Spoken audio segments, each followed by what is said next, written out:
শেঠজি তার নিজের রুমে এসে ঘুমিয়ে পড়ল। পরের দিন সকালবেলা শেঠজির ঘুম ভাঙল।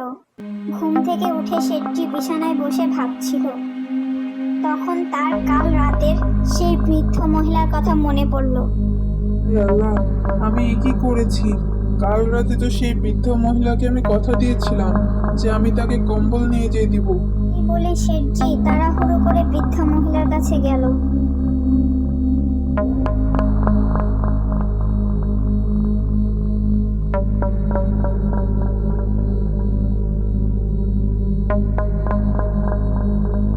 শুনছেন?